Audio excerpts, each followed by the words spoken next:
Explain it to me.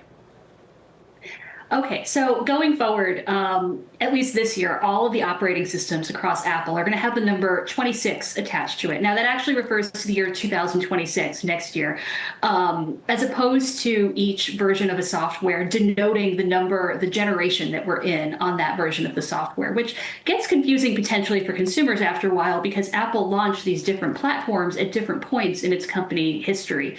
So now it's taking an approach more similar to what vehicle makers do when they're launching new cars. In this case, settling on a year and choosing the next year as opposed to the current one, if that makes any sense.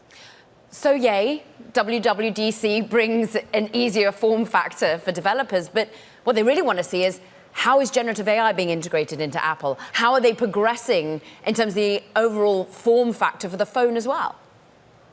Absolutely. Both developers, consumers, and investors alike are going to be looking for substantive changes to these platforms, obviously not just a naming change.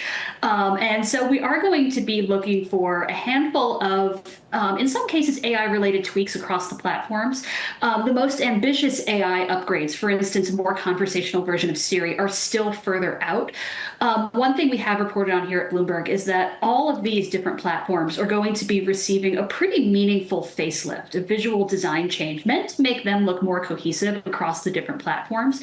And this follows on the heels of Google announcing a pretty big facelift for Android, which is at least iOS's most obvious competitor in the market.